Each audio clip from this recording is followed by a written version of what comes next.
We live in uncertain times, and that is not least true for the Arctic, as we know.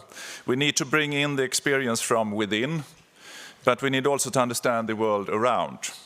That is what we now will dig into regarding how the new global landscape affects us. To take us through this, we have Gunhild Hoogensen Gjørv. Gunhild is a professor in security and geopolitics at the Arctic University of Norway, one of the universities in the Arctic Six Alliance between the Northern European universities in Sweden, Finland and Norway. Please introduce yourself, the session and your speakers. Please, the floor is yours.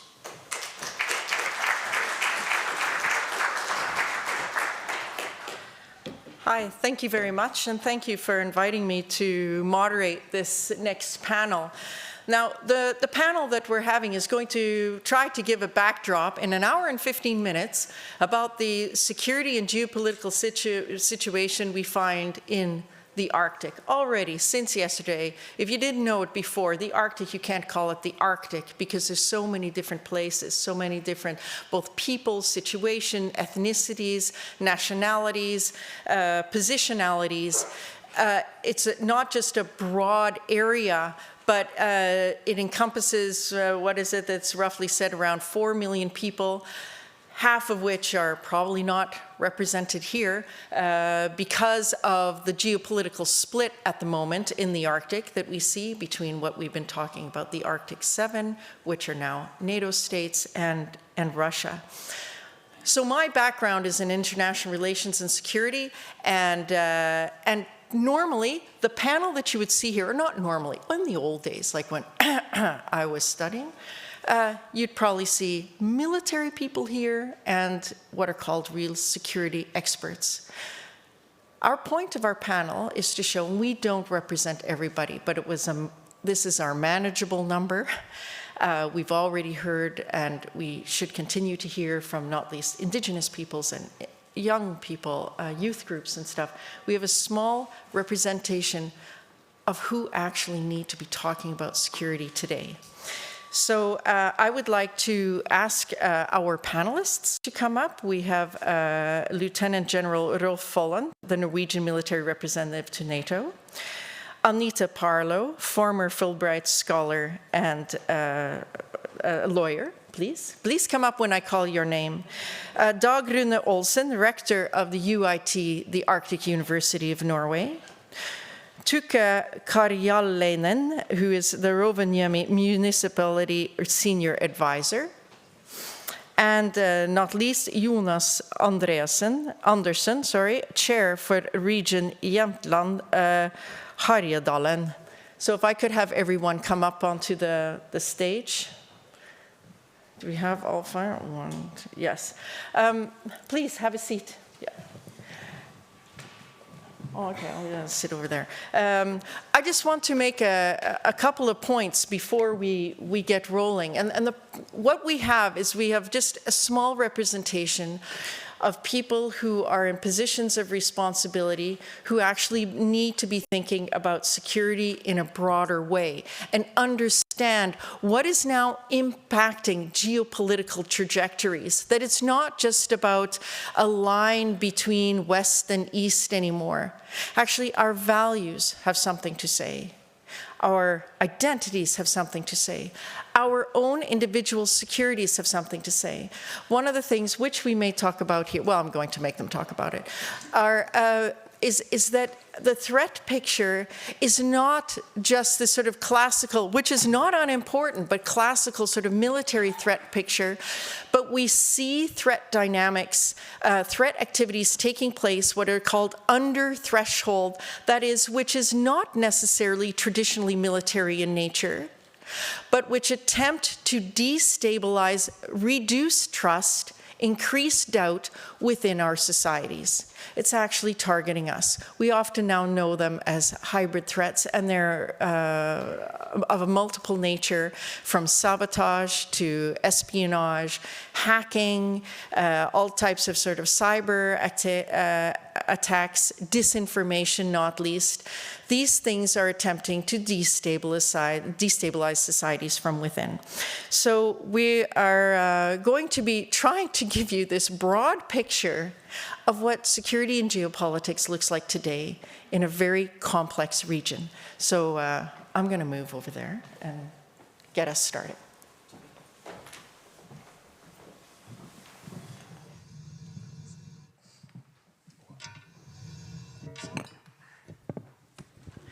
Okay, now that I've moved positions.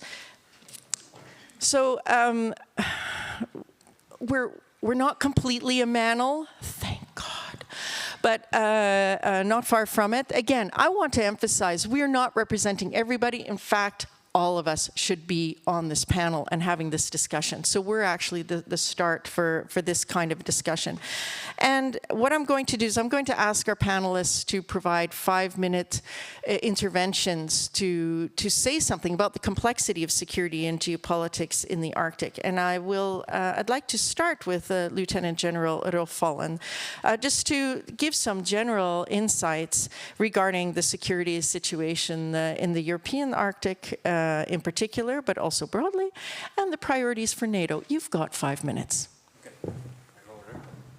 Yeah, you can go there if you want.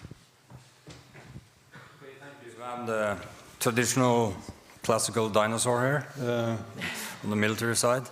I'll go right on. First of all, I spent most of my military years working in the Arctic, basically as a pilot, search and rescue, Coast Guard, Special Forces, stuff like that, in the Arctic region up in the high north in Norway. The Arctic is a bridge.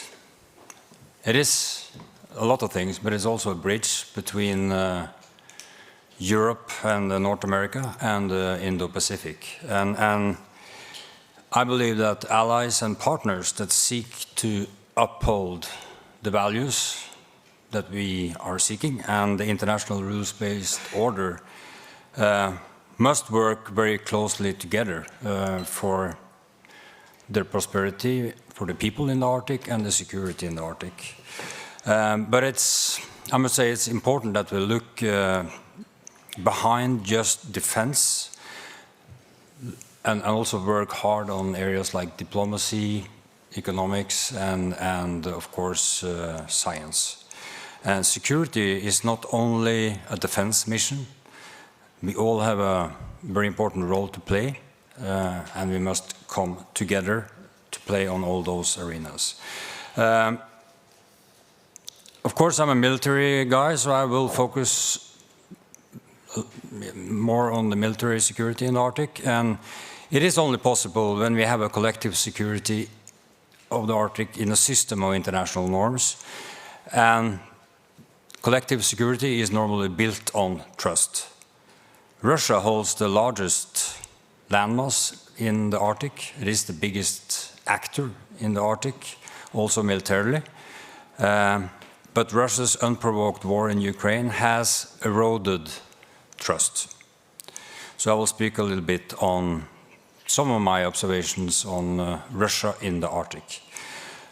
First of all, the Kola Peninsula, very close to Norway, up in the high north in the Arctic, houses Russia's critical second strike nuclear capabilities, and of course it also is the home for the Northern Fleet. And this makes it a focal point for both NATO and of course Norway when it comes to deterrence and defense priorities. Russia's reliance on nuclear capabilities has, as you probably have observed, grown due to the weakening of its conventional forces, especially on the land side, the land domain forces. And I believe that this, the nuclear triad position at Kola, and where it can portray, in all domains actually nuclear power with this triad. I believe this is the greatest threat towards NATO, and definitely the focal point for the nations in the north, among those Norway.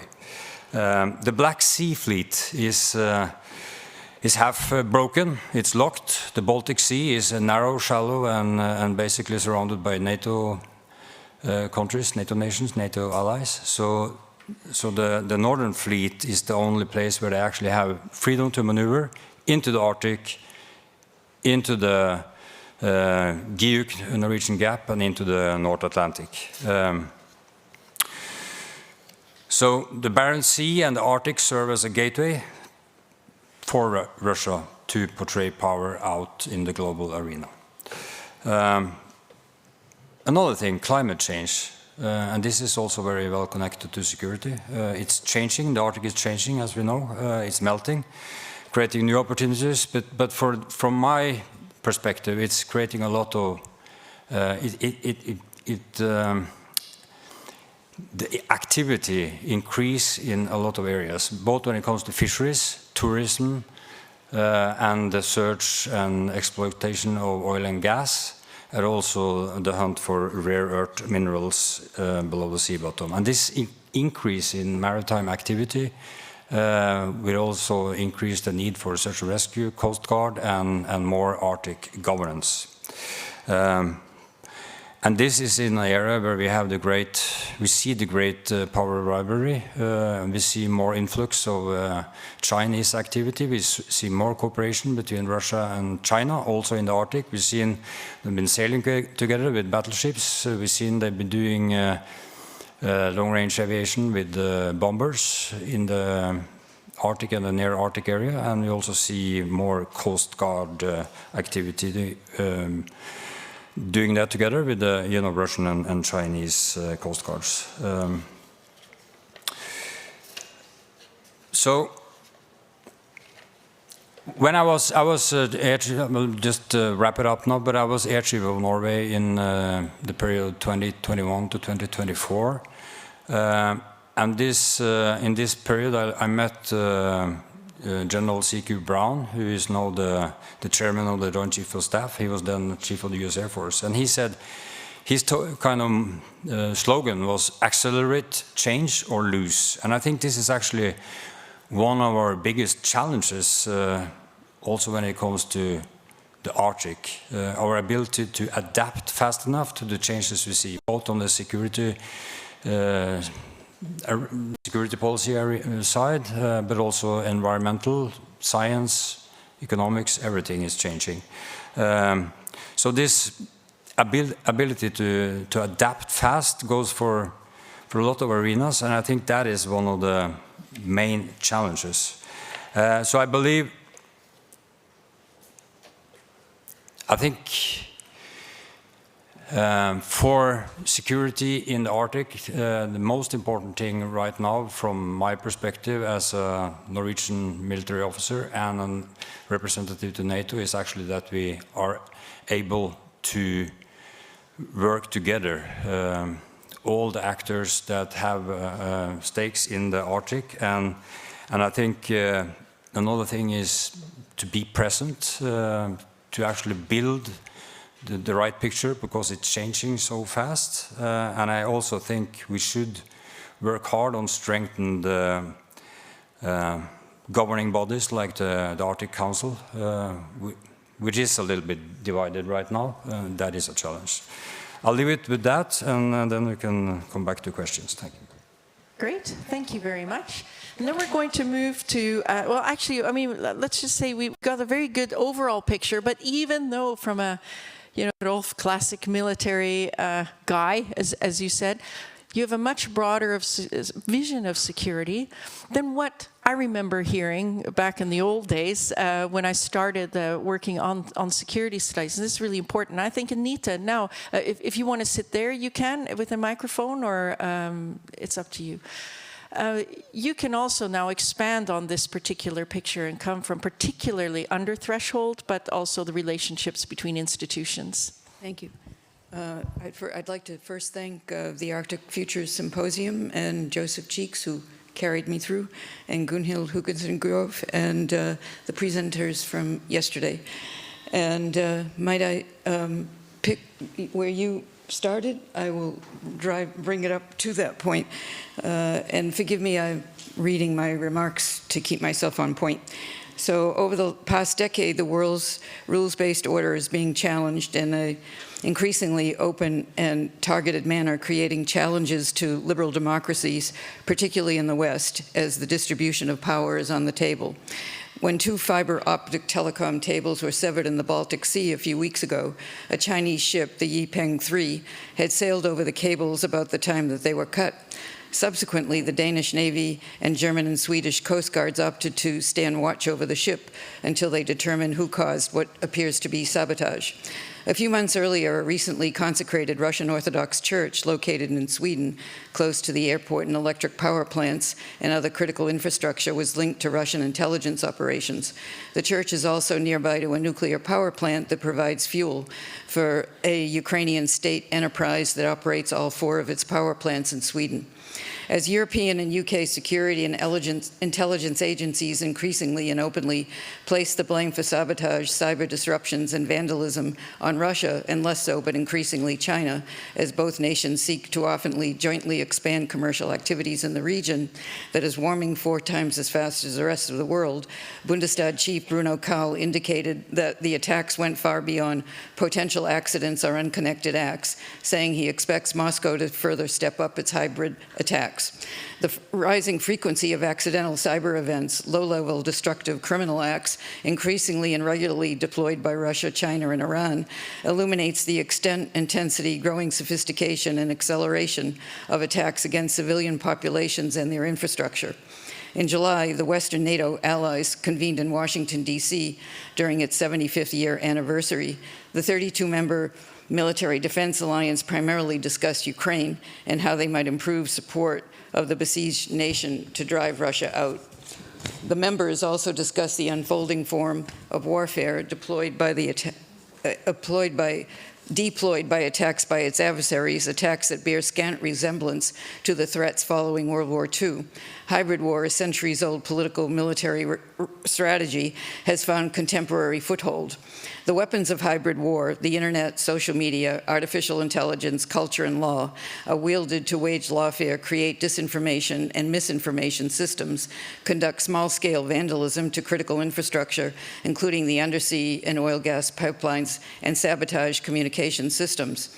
Hybrid attacks often target societal principles such as democratic processes by creating alternative realities to sow social discord.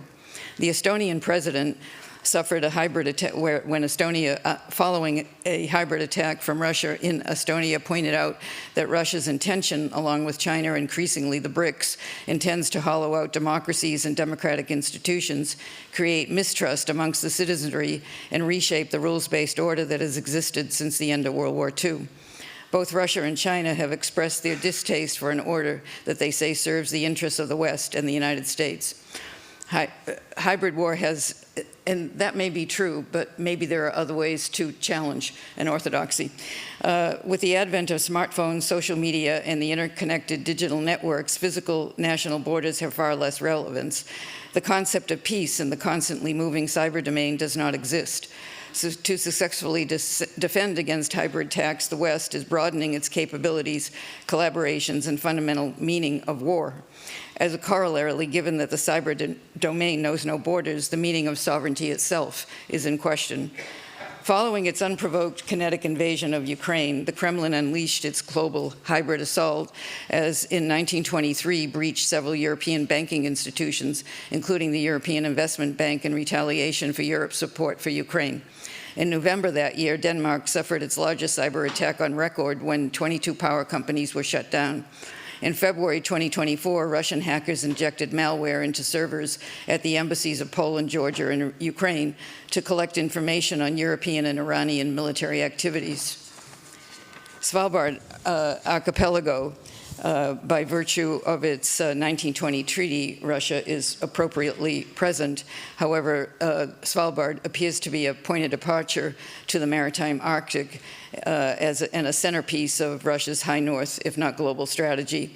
On Svalbard, the Kremlin uses its legitimate 1920 treaty presence as its basis for lawfare, challenging Norway's environmental regulations as impeding its commercial activities in violation of the 1920 treaty, also challenging Norway's legitimacy to its continental shelf calling the waters instead international, and seeking to impede West and NATO's access to the GI-UK gap, Greenland, Iceland, UK, Norway. The Kremlin's recently forged alliance with the newly expanded BRICS nations and its Svalbard-based science program appear a forward base for its hybrid operations or initiatives between Murmansk and the Atlantic.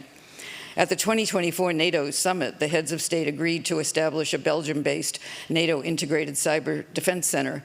The intention is to strengthen and secure allied networks, improve situational awareness, heighten cooperation and interoperability, end quote, and implement cyberspace as an operational domain.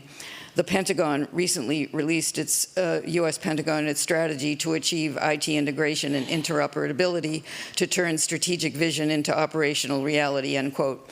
In this unfolding security landscape where the lines between physical and virtual realms blur, the traditional military strength cannot guarantee security. A combination of government, military, commercial, science, and local communities together are taking steps and need to improve capabilities from cyber defense to legal vigilance regarding the use of lawfare where legal challenges are deployed, often with ill intent. Following the NATO meeting, a Finnish ambassador privately noted that the allies must build a tight, as was said previously, integration of capabilities, both in the cyber domain, a new fundamental level of transparency, collaboration, and cooperation that overrides corporate or national security. Really, I think what he was saying is we need to rethink what sovereignty means. At this stage, there is no international law or really capability to determine what kinds of responses and when and how to take a determination of whether an act is part of hybrid warfare or just an act. What a vital question in all of this, to go back to the NATO reference, is what does Article 5 mean? Is Article 5 applicable? Is a cyber attack an act of war in the conventional sense? Does Article 5, the language in Article 5, need be changed or altered in order to be able to appropriately respond to hybrid attacks? Given the context of hybrid war, the West must both strengthen and truly integrate its capabilities. It's not that Norway builds something, the states build something, and Iceland builds something, and then they share passwords because of the exact gaps. And it's the same in all of the processes that might be called security, whether in the classical sense or in the emerging sense of where security needs to be developed. And yesterday, if I may, a number of comments were made about Trump and the election of Donald Trump in the United States as President of the United States, and with a fair degree of concern. I certainly share your concern, but I do think that there are certain ways to reach him. For example, in the context of NATO, basically he was demanding everybody pay up, I think, as he said. So 2% and pretty much more payments of 2% have in fact been made. And then there is a concern on top of that, or beside that, that he doesn't care too much for multilateral organizations. So there's NATO. So does that mean he's going to look to destroy NATO to the best he can? I don't think so. I think he wants to own it or control it, NATO, in a way that serves his, shall we say, personal interests. I think there's a way around these things, or to reach him with his, to reach him at the level where he lives.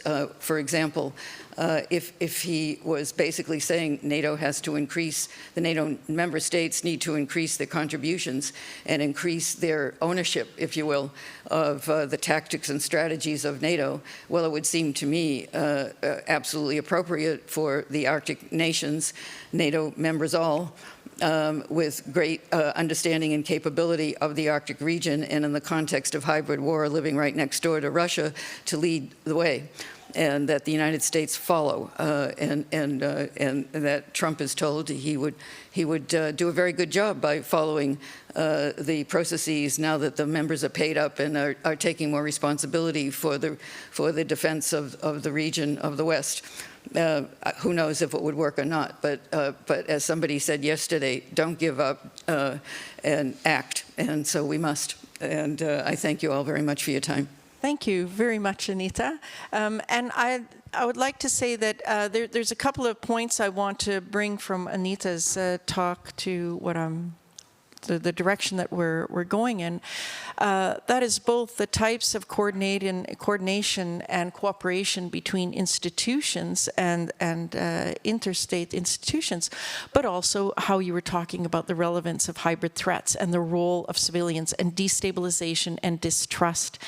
And also, not least, the attacks being made against a very sort of Western-defined international order, which a lot of Western democracies are part of. And the failures of Western democracies, our weaknesses, the exacerbation of inequalities are actually targeted in this sense.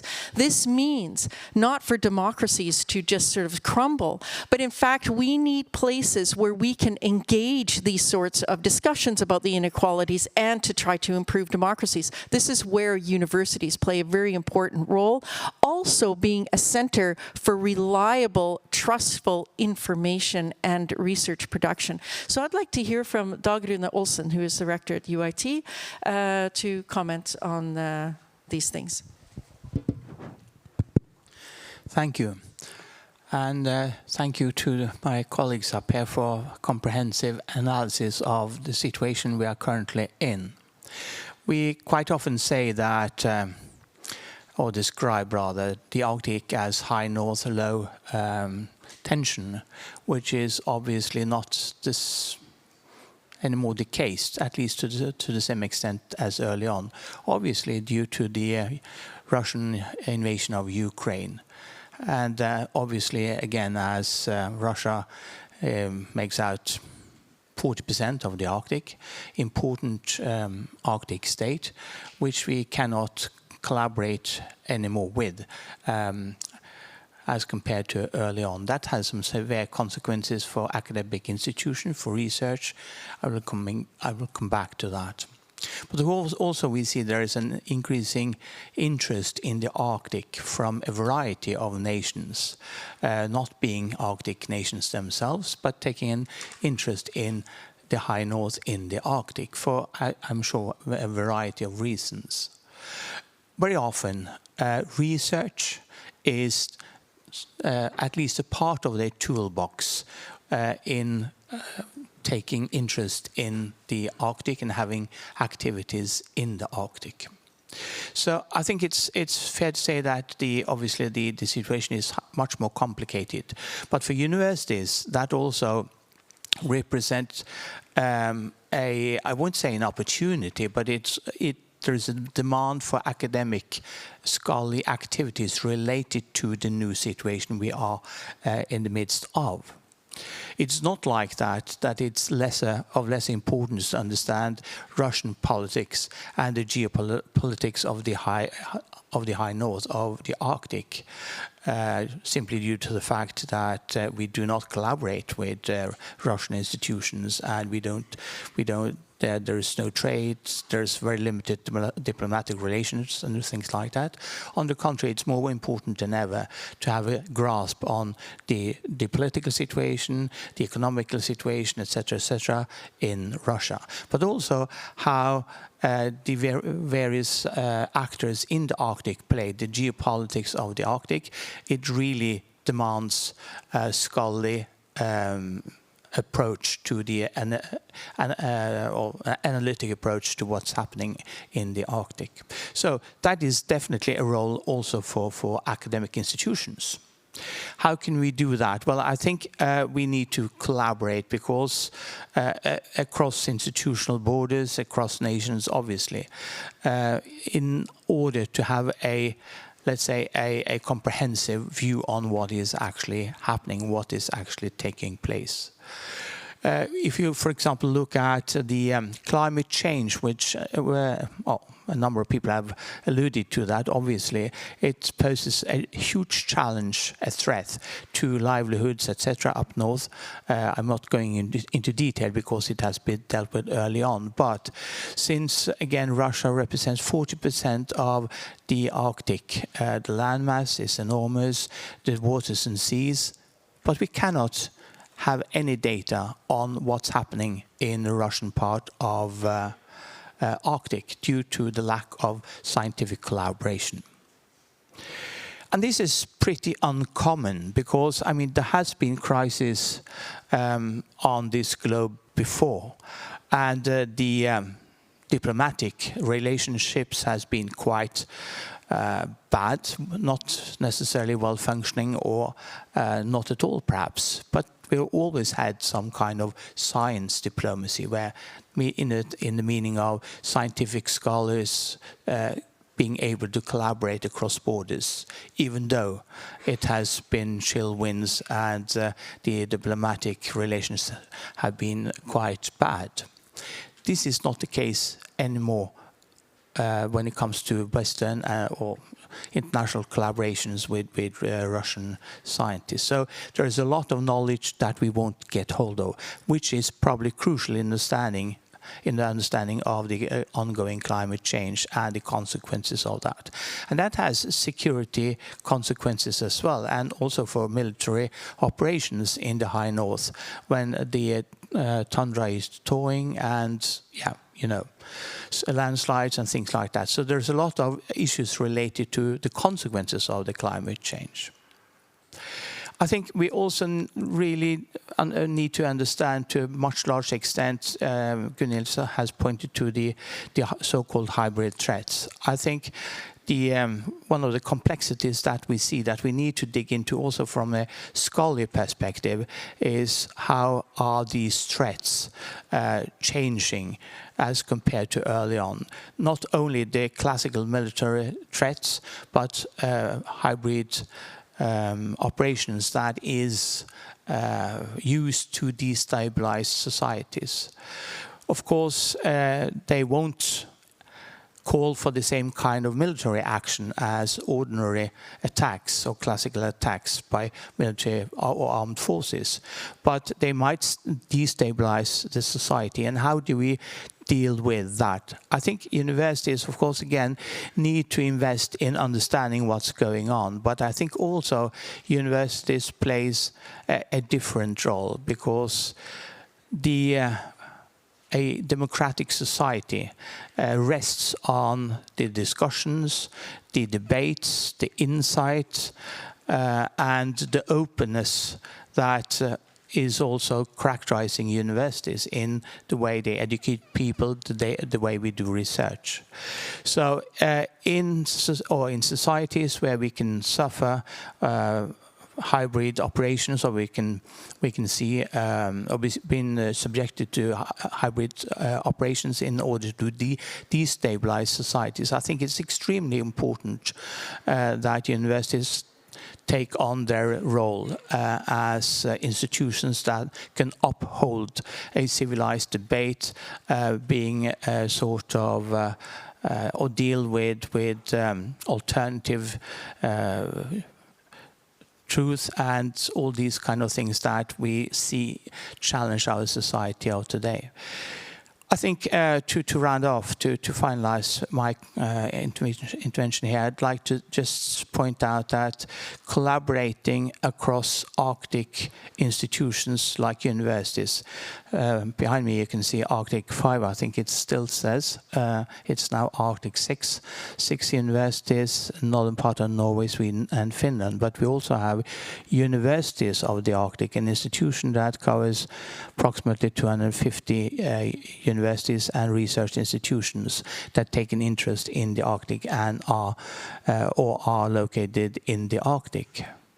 I think in order to be driving forces in understanding these challenges that we are that we face, but also in order to be contributors to sustainable societal development in the high north, in the Arctic.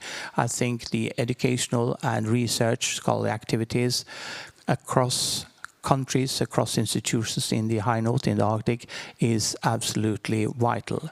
And that is also creating resilient societies, which I think is more important than ever when we feel, when we are exposed to these kind of threats and a more or less stable Arctic. Thank you.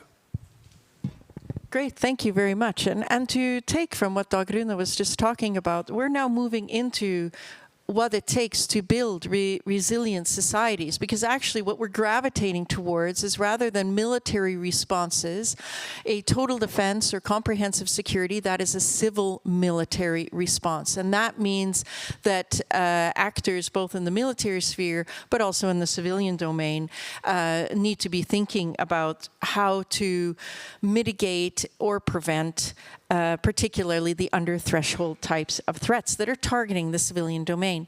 So now we're going to go to Tukka Karjalainen to get a municipality. Sorry for just for getting a municipality perspective. And you're in an interesting location, not just at the municipality at Rovaniemi, but there's talk about a forward land forces command there in the nearby area. Maybe you want to talk about, or at the, I can't say this either, the Sodankila. Anyway, you might want to talk about that. But from a municipal standpoint, how should we be looking at the geopolitical situation we're confronting today? This is all yours in 5 minutes. Thank you. This is particularly local point of view, but before that, just a couple of words to introduce shortly the Finnish comprehensive security concept, which under all municipalities also do they preparedness work. Roots of the Finnish cooperation model goes back to the 1920s. Of course, the system has evolved and changed during the decades, and name have changed plenty of times, but nowadays there is a security committee under Finnish government, which is also responsible to produce security strategy for society. And there is 7 vital society functions.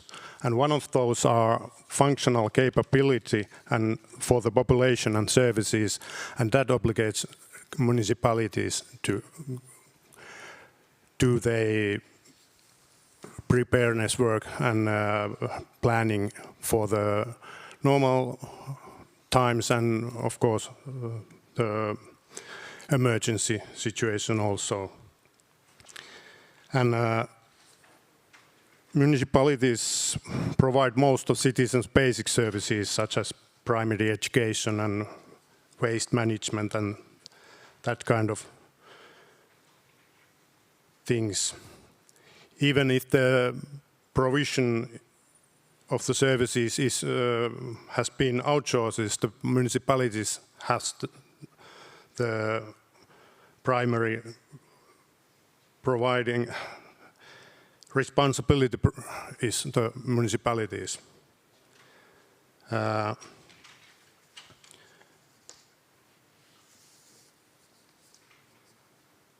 After Russian invasion to Ukraine, Finnish government ordered each ministry to update emergency plans in their representative administrative branches.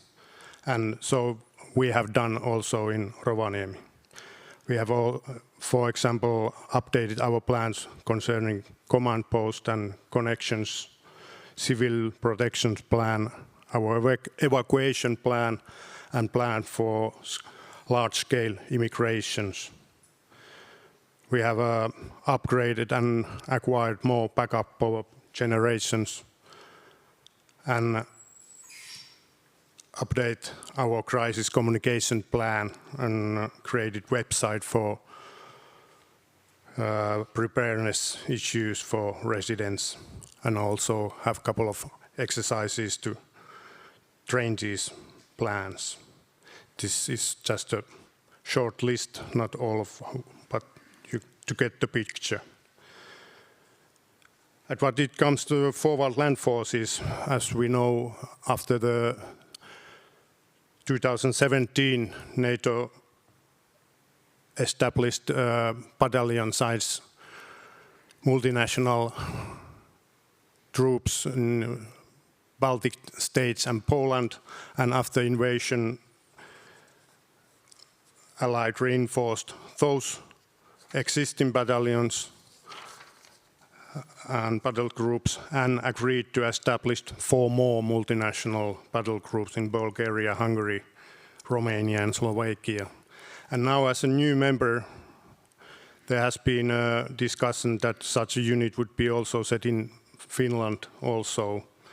And according to Finnish media, the possible places might be city of Rovaniemi and village of Sodankylä, about 130 kilometers north of Rovaniemi.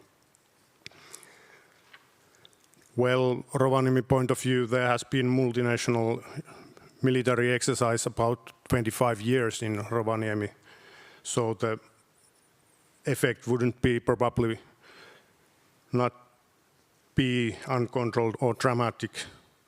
And as Mayor already yesterday mentioned, we have nowadays about 7,100 tourists per year, and it's rising, so FLF unit will probably blend it quite well.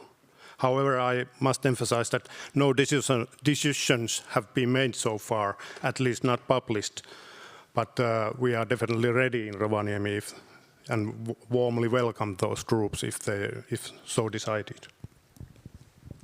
Great, thank you very much. And thank you for the focus on preparedness. As recently in Norway, we got a revamped update on our recommendations to individual households on preparedness. It's our Directorate for Preparedness, Civil Protection and Preparedness. I don't know what it is in English, actually. But I know Sweden also, their Ministry for Preparedness is also operating in these ways. And then Jonas Andersson, if you can let us know something from the regional perspective. And Sweden is in a very interesting position. We always talk about the borders against Russia, and Sweden is sort of squished in between Finland and Norway. And so what are the perspectives coming from your region? Thank you very much. Is this thing on? Right, now. I would like to start to make a short, let's say, an analysis of the situation. The Nordic countries, for the first time since the 1500s, now have a common defense policy. Not since the Kalmar Union, which ended in the 1500s. We are now connected in a way we haven't been before. But that's on the national level. The defense area is a national area. When it comes to the civil defense and the preparedness area, it's more of a regional and local area of both expertise and responsibility. I would like to connect to both the foreign minister, who said that the difference with Färöarna and other islands is that people live there, and that is also the difference with the big parts of the Arctic and other areas where there might be conflicts. People live there, and the people who live there is our main line of defense. If we want to have a sustainable and a long-time defense, we need to have people who can live there, who have the resources and the capability, and therefore development and sustainability and resilience is dependent on the possibility for the local authorities and for the regional authorities to make sure to provide the services that people and businesses need to stay and be active in this area. And therefore defense on the military scale and development and acceleration, as the Lieutenant General said, is necessary for a long-term sustainability. In Sweden, we have a principle called, now we're into translating again, but the responsibility principle, which means that any authority's responsibilities during peacetime is also that authority's responsibility during crisis or, worst case, war. And this puts kind of a lot of effort on a lot of people, because if everyone has heard about the Nordic countries, or at least Sweden's diminishing defense since the fall of the Berlin Wall, that's nothing compared to when you come to the civil defense. We have sold all of our fuel deposits that we have had for being ready for the worst case. We have quite frankly, been leaning very much on just-in-time procedures when it comes to food, when it comes to medicine, when it comes to the different things that the businesses and the farmers need to grow their food. So we're basically in a totally new situation, which shouldn't be new, because I mean, these 30 years we've seen the crises around the world, but it's new for us, and we have dismantled almost everything when it comes to that. So on the regional level and on the local level, Sweden is right now ramping up, trying to make sure that if we falter with our infrastructure in peacetime, how will it work during war? How will it be possible to get both troops, military resources, and what the civilian population needs? How do we create a situation where the health services can both take care of the civilian needs, which will be the same or higher during a crisis or a war, and at the same time also fulfill the baseline requirements of NATO? So I mean, for us, we're in a situation where we really need, on both the local, the regional, and the national level, to be kind of frank with what we have done in Sweden, and make sure that we build up again. When it comes to, you mentioned the brochure that has been coming out now to every household in Sweden, and I mean, that is a way to prepare people to make sure that, of course, you should be able to rely on your local authority, you should be able to rely, but you also need to make sure that you're resilient in your own household. You need to make sure that you have fresh water for at least 72 hours, hopefully longer. You need to make sure that there's food enough for a couple of weeks, because as the Swedish Food Authority said a couple of weeks ago, and we all in the northern parts of Sweden became kind of angry over that, but they said that if there's a situation of war, we might need to dispopulate the north, because we haven't got the logistical chains to make sure that the food will reach the stores. And one might say that, yeah, that's one solution. The other one is to invest in infrastructure and make sure that those chains actually work, but still.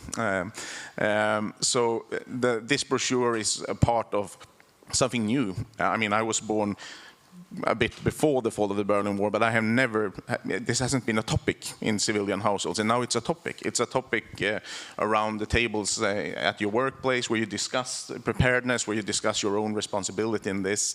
And lastly, I would like to say about concerning hybrid threats, that I think it's 5 years ago now, Sweden initiated a new authority called the Psychological Defense Authority, who also sends out material to people. How do you prepare yourself for disinformation, for alternative truths coming to you from different parts? And I think that's one of the most important, but also perhaps hardest areas for local, regional, and national areas to cope with, to make sure that we can withstand hybrid threats, both psychological ones, but also, of course, sharper ones when it comes to attacks on our digital infrastructure and so forth. So I think I'll stop there. Great. Sorry, I'm trying to take yours, yeah. Combatant on the microphones. Thank you very much, because rounding off, Jonas is showing us about the types of challenges that we're facing, in particularly in the Nordic context. And we have to remember the Nordic context, of course, is going to be vastly different from the North American context when it comes to defense. But we're seeing, I think, more of a picture of the civil-military interaction that must take place for a proper sort of total defense or a comprehensive security. And one thing that is coming up here, I would say, is this notion of infrastructure that Jonas is talking about. The representative for the Norwegian Ministry of Foreign Affairs yesterday was talking about, in Norway we have like roughly 9% of the Norwegian population live in what is referred to as the North. North Norway comprises 35% of Norwegian territory. In that, there's 9% of the population. It's going down, by the way. But we have much more population in our north than in Finland and Sweden. The thing is that if this one crisis scenario, conflict scenario, is the closing of the Baltic Lake, in the event that that happens, because now that this is called the NATO, the Baltic Lake, the NATO lake, the Baltic Sea is by Russia often referred to as the NATO lake, has a tight little closure there by between Denmark and Norway. If this had been closed off and that there isn't possibilities to get supplies to Finland and Sweden in particular, you have 15 million people who are closed in, who need supplies to come up along the Norwegian coast. Does Norway up in the north have enough infrastructure in that region to be able to supply people? And this would be supplies both for civilian and military needs. So what I'd like to get into is actually, what do we need in the Arctic? And I might add, if it means greater infrastructure, this impacts different communities in different ways. And there are the indigenous peoples, particularly the Sami people in the Nordic North, that want to protect traditional lands, in particular for reindeer herding. So increasing infrastructure is not an uncomplex issue.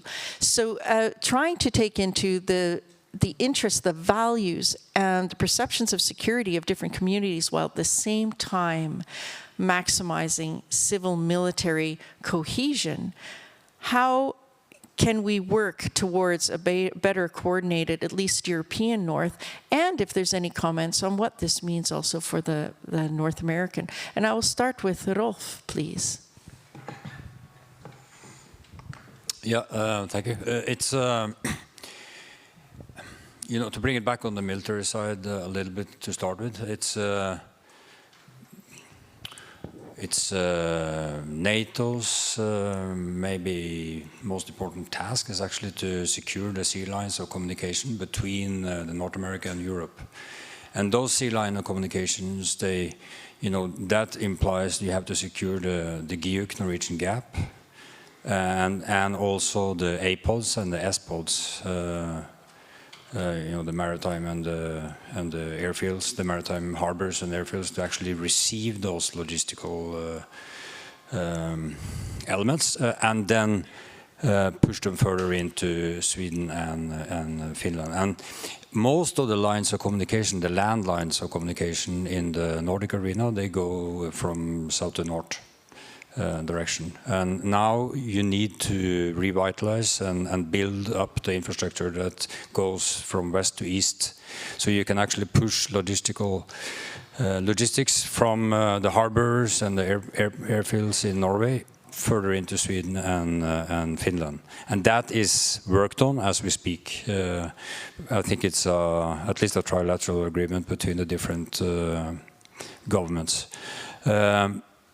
But also the other way, and then we talk about military, you know, how to bring wounded personnel back from the front line, if it's in Finland or Sweden, to hospitals in Norway, and then further on to other medical infrastructures. So that is a civilian military task right now, how to secure those lines of communication, both when it comes all the way from North America, but also on the Nordic soil.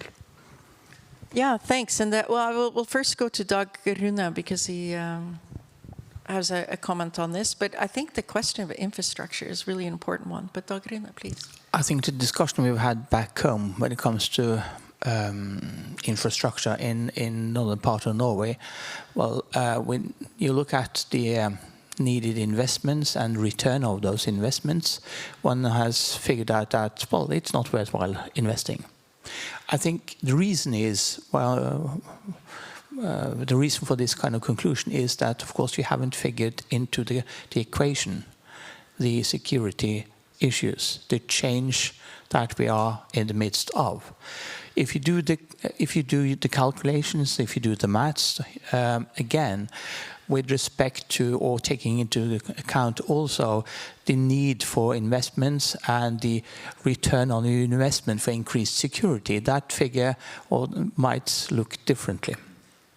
But I totally agree with the Lieutenant General here that in Norway and in Sweden and Finland we always discussed north-south, and that does not do the trick with respect to the situation we are in now. We need to see east-west, but I think also in order to make these investments more sustainable, to contribute to resilient societies, I think we also need to focus on how to develop businesses that communicate, trade, talk, collaborate east-west in the northern part of the Nordics. Otherwise, we won't achieve our goals in building up this resilience, whether it's military, whether it's civilian societies, etc. Thanks. And I think maybe we'll go straight to Jonas to comment on the similar situation about infrastructure, but also the challenges around it and what happens if supply lines get cut north-south, or we have to make use of the Norwegian coast. What do you see as being part of the challenges and how to fix it? I would say that the main word, or the main words, because there are two of them, of this equation is dual use. We need to build the infrastructure for, of course, a military needs, but it needs to be, as my colleague here on my right said, it needs to be also applicable for businesses, for people during peacetime, because otherwise you will never get a return on investment, even though I do not like that word when it comes to infrastructure. Sometimes I feel a little bit craven or cynical as a regional politician during these days, because suddenly my county in the middle of Sweden is on the top of the discussion points. We have never been that. We have been an end point earlier, but suddenly the transportation links between the ice-free harbors in Trondheim towards Sweden for both military and civilian interests is important in a new way. And we know that, I mean, basically, and now I might sound a bit colonial, but the railroad on the Norwegian side, the Meråkerbanan has looked the same since we built it during the Union years. It hasn't been done anything because the perspective has been north-south, and that has been a railway that never has been prioritized. And it's the same with Malmbanan, Ofotenbanan, and those are the two main lines for supplying both military needs, but also, as you say, civilian needs. We will need, probably, when the Baltic Sea, if the Baltic Sea gets closed, Finland takes up, I think, 80 to 85% of all their imports through the Baltic Sea. All of those imports will need to be moved. Will need to be moved to come to the Norwegian harbors and then ferried over in some way, probably on railway, towards Finland. And this puts a new strain and a new perspective. And I think the reasoning that we need to get the preparedness, the resilience into the equation when our transport authorities does their equations of if something is investable or return on will yield a return on investment, because otherwise we will never see the investments that we need for both civilian and military reasons. Thanks. And perhaps from a municipal perspective. Thank you. What it comes about security of supply, we have to remember that also St. Petersburg are very depending on Baltic Sea, and those security of supplies comes also with by the sea.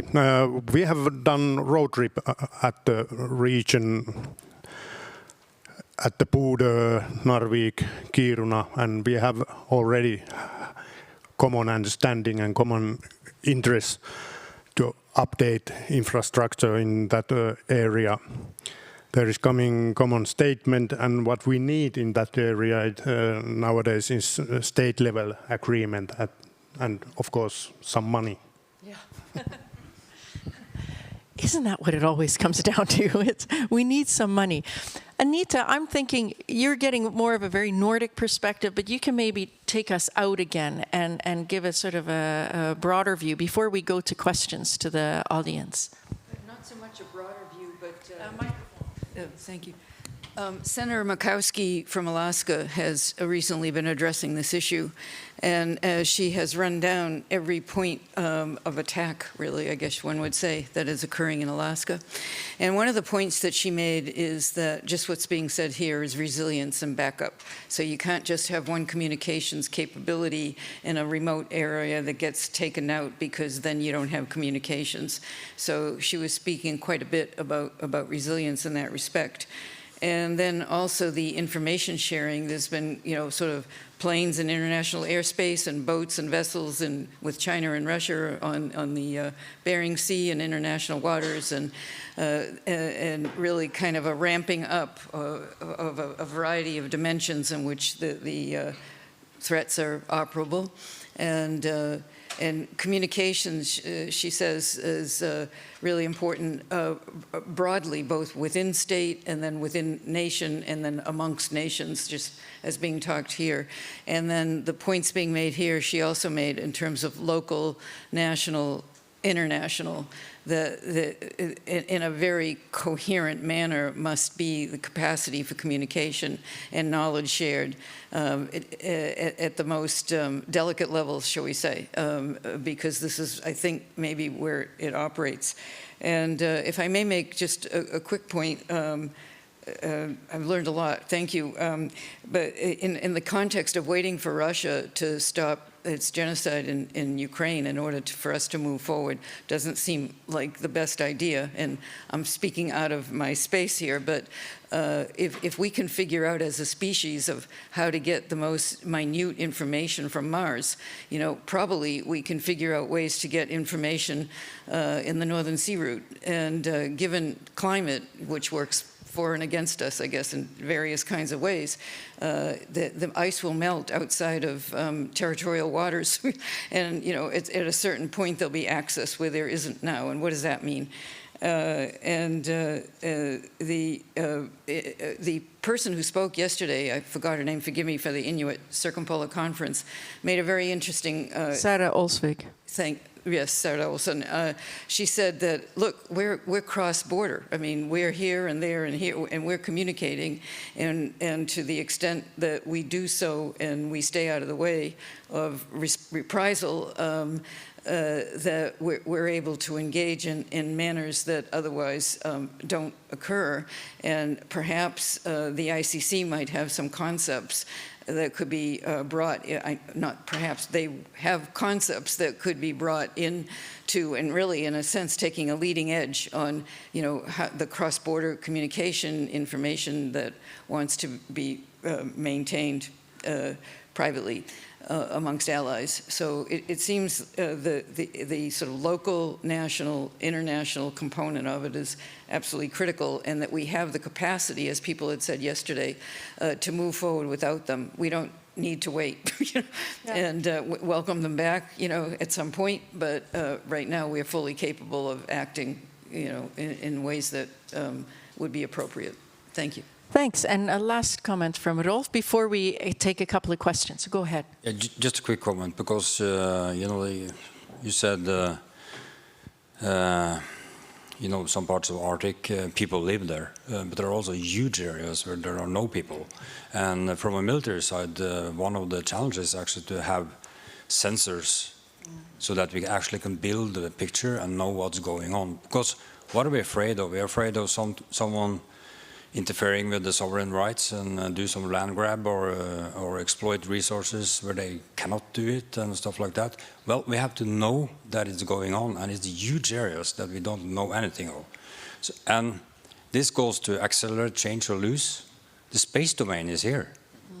That's the infrastructure we really have to build on. Because, for example, long-range UAVs, it's almost impossible to operate those in the harsh environmental and meteorological conditions up there. So the space domain is the new front, I think. Thanks. Yeah, thank you. And really good points, because space, both on the ground, the areas where there are not a lot of people. However, as in Canada, there are attempts, if I understand, with the use of the Rangers, learning from people who have a sense of these great spaces is also very much part of this knowledge base we need to know. And then, of course, there's outer space that we need to keep in mind. Are there a couple of questions? Yes, I see, two excited hands in the back. I will go first with the glasses in the dark. Yeah, you, I'm pointing, yes, you. Yes, you've stood up, perfect. You can ask. And then the Rasmus after him, and then I will look for others. Yes, please go ahead. Yes, Dr. Demin-George, I'm a Reykjavik-based consultant. I heard a lot this year about China. And what's striking is that we were already, it was already obvious 10, 15 years ago that China's interest in the Arctic was not only about the nice landscapes, but that it was hidden under the carpet, at least publicly.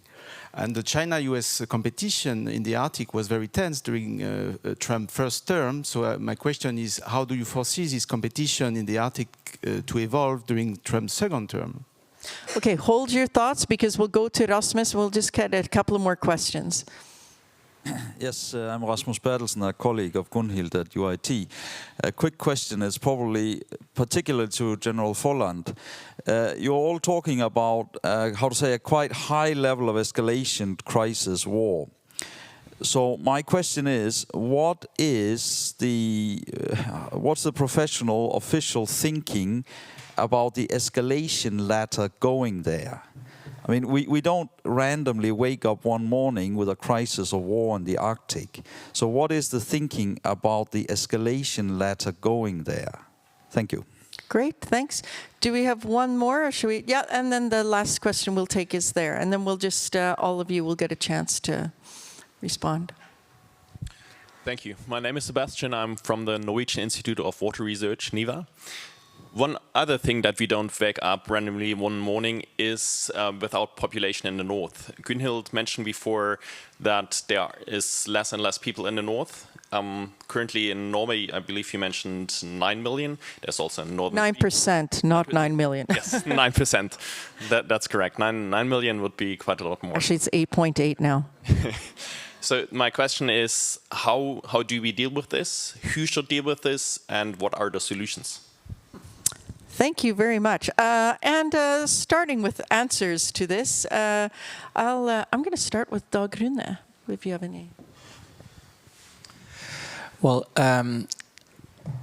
when it comes to the rivalry between US and China, I think we have to be aware of the fact that when incoming President Trump states something, we need to wait for the action to see what it actually ends up being. He has already said that, and let's say, challenged China with respect to trade. We saw quite recently that he proposed tax increase on goods from China with 10%, but from Mexico and Canada it was raised with 25%. So I think we have to see what kind of actions that are actually being made when he is in the Oval Office before we actually do know what will be the rivalry between China and US when it comes to the Arctic. And there are, of course, a number of other arenas where these two big nations will also have their controversies.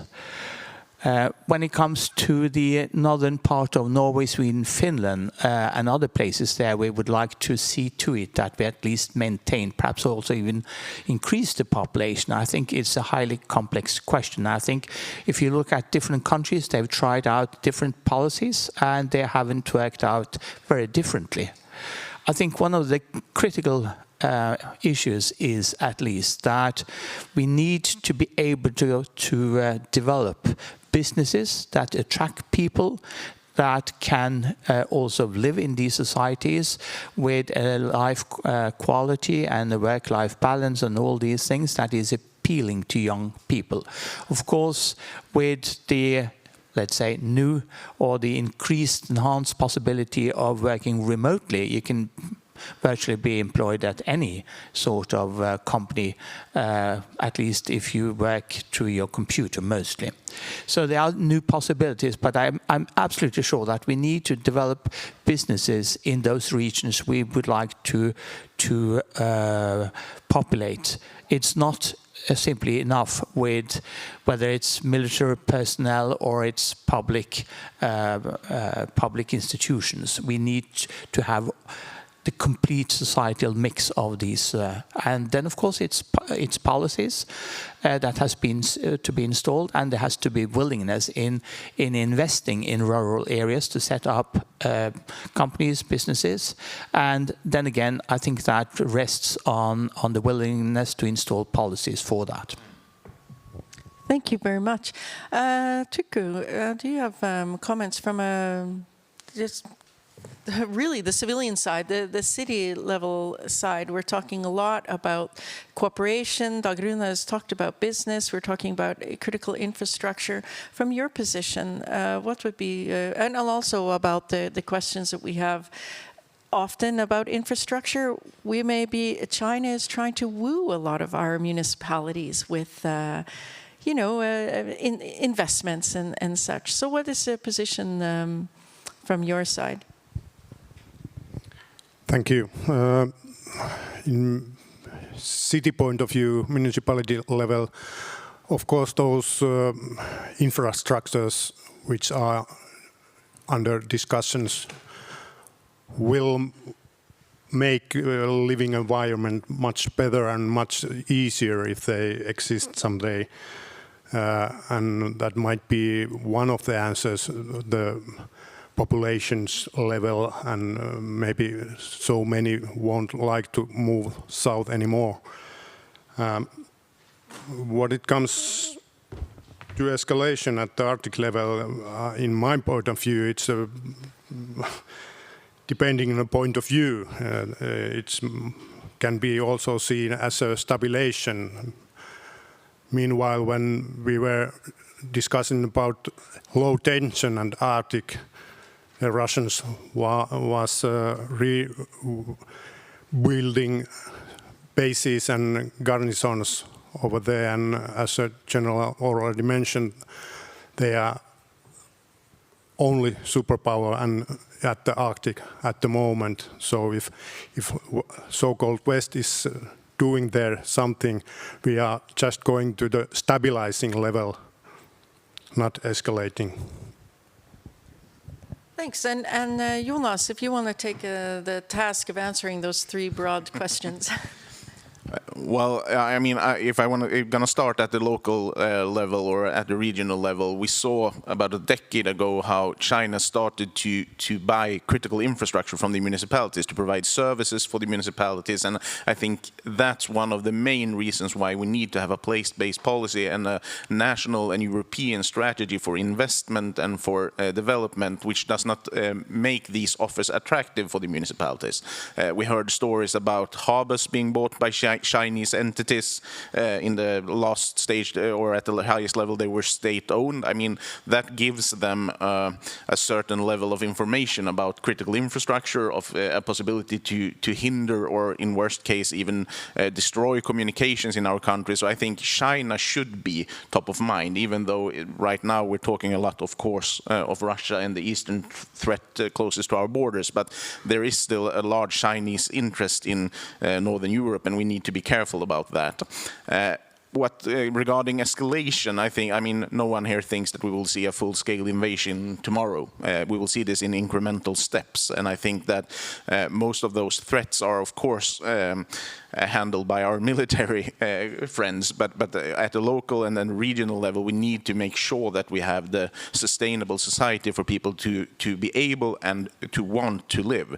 We have seen in most of the northern parts of the Nordic countries more and more fly in and fly out regarding businesses, people who do not really raise families and live in there. And I think that we need to get a change of perspective on that, and we need to make sure that our national governments and also the European level understands that to be long-term feasible to have a presence and a good presence in this area, there need to be sustainability, there need to be development, we need to have the financial infrastructure when it comes to investments for companies and businesses. So that would be the main solution to that, I think. Lastly, one more thing, I'm sorry, I would like to say is that we need to move from just in time to just in case, because that's the the main threshold we need to get over now. We haven't got today the resources or the capabilities for a long-term closing of the borders, and we need to be able to both uphold local, regional and business practices, even though the logistical chains might close for a while or even longer terms.